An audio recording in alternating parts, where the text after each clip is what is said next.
Hey guys, Kinoflex here, and in this video, I'm going to get political, or to be more specific, geopolitical. Last week, popular American journalist Tucker Carlson interviewed Texas Senator Ted Cruz over recent developments in the Middle East, specifically between the countries Israel and Iran, and Senator Cruz did not come across well. I'm asking about your allegation and the Prime Minister of Israel's allegation that Iran is trying to murder the president. Killing terrorists is a good thing. Killing people who are trying to murder Americans is a good thing. Because if you're America first, you want to protect America. And so killing Osama bin Laden was a fantastic day for the world. But you don't really believe that they're trying to murder Trump, or you? Yes, I do.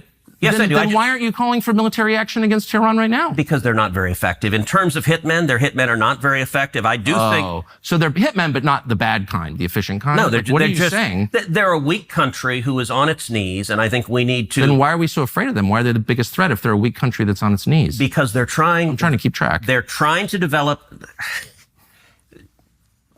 Be a little less snarky. I know, you're right.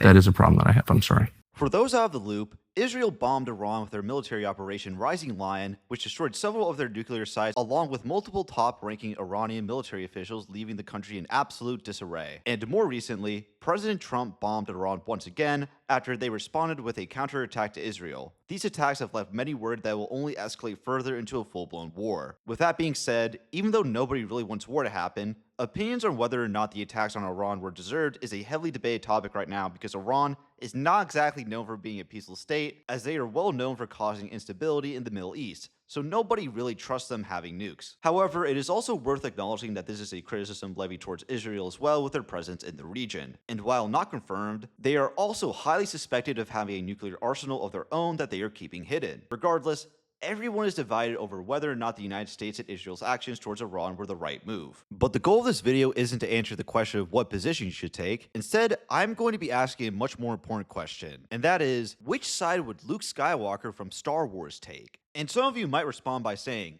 Kino, you nitwit, this is a serious conflict that shouldn't be joked about.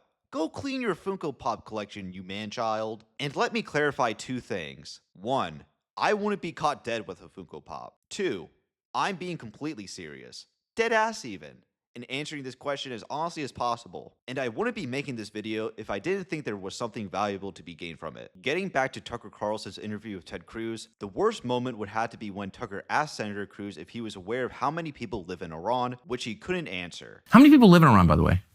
I don't know the population. At all? No, I don't know the population. You don't know the population of the country you seek to topple? How many people live in Iran? 92 million. Okay. Yeah, How could you not know that? I don't sit around memorizing population tables. Well, it's kind of relevant because you're calling for the overthrow of the government. Why is it relevant whether it's, because, it's 90 million or 80 million or 100 million? Why is that relevant? Because if you don't know anything about the country... I didn't say I don't know anything about Okay, what's the ethnic mix of Iran?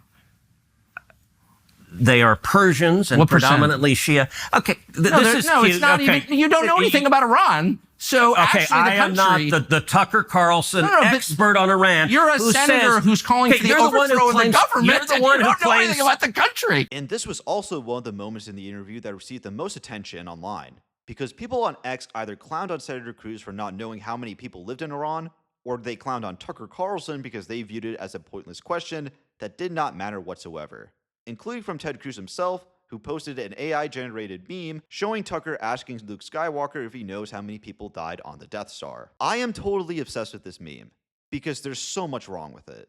And if you pick it apart enough, it reveals a distinct lack of knowledge in the implications being put out. To start off, let's address why Tucker's question does matter, and why it isn't useless trivia to know the total population of a country you want to go to war with. If you're going to destabilize a country and make it a hotbed for conflict, then it's naturally going to create a refugee crisis. By showing that he doesn't know this important piece of information and presumably not even having a plan to address a potential refugee crisis, it communicates that Senator Cruz hasn't done even the smallest bit of analysis on Iran, which is not something you want to see from an elected official who has made military intervention into this country a priority for more than a decade. To be clear, you can still have a problem with Iran having nuclear weapons, and still acknowledge that Senator Cruz looked completely inept here. The impression that I, along with a lot of other people, get from him here is that he doesn't actually know or care about what he's calling for, and simply does the bidding of his donors rather than coming to a carefully constructed opinion based on research. Now let's move on to the Star Wars analogies. The meme presents the Death Star as being equivalent to Iran, and it doesn't work for several reasons. The Death Star is neither a nation with innocent civilians nor its own history or culture.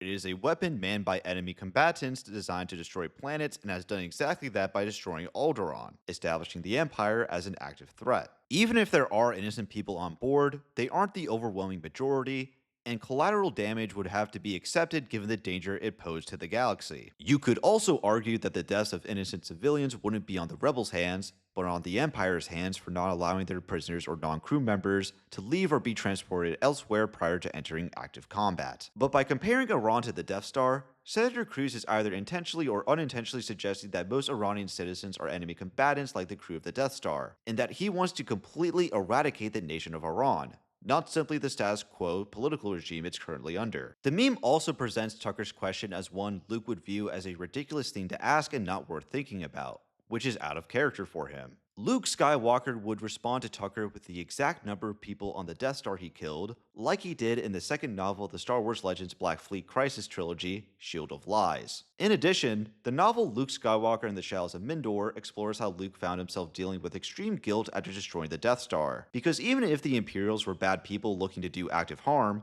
a life is still a life, and Luke killed millions of said lives in his selfless act. And I'm well aware that these novels are no longer considered canon because of the Disney sequels, but I wouldn't even say that matters really because they still portray Luke's characterization accurately. But to answer the question of which side of the conflict Luke Skywalker would be on, I would argue that he would be an unironic enlightened centrist, who would find the conduct from both sides' governments to be indefensible and support nuclear disarmament for both sides if neither one is willing to meet diplomatically. Luke believes in the inherent goodness of all people and the possibility of them being redeemed, which is best demonstrated with him showing unfaltering faith in his father Darth Vader doing the right thing in the climax of Return of the Jedi, despite nobody else thinking that it could be done. Luke would acknowledge that there's a distinction to be made between the people of a nation and their government, and that if an alternative were presented to them which would avoid the worst case scenario, then they would naturally choose it. He's a character that embodies hope itself, and that if you remain true to your beliefs and put in the work, then even what at first comes across as impossible becomes possible. Some of you in the audience might react to what I said with cynicism, because this is fiction after all, not material reality. And you would be correct. The hope and optimism of Luke Skywalker is merely a symbolic gesture. However, even symbolic gestures have a purpose. They inspire us to not only be the people we want to be, but to also change the trajectory of the future of the world to be one we all want to live in. And that's a sentiment a lot of others seem to share, considering that peace has seemingly been reached, at least for now, with the latest announcement of a ceasefire between Israel and Iran. Let's hope that this lasts long enough for none of us to get drafted. But those are just my thoughts. And if you have your own, be sure to share them in the comments below. And if you enjoyed the video, be sure to like, share, and subscribe. Thank you.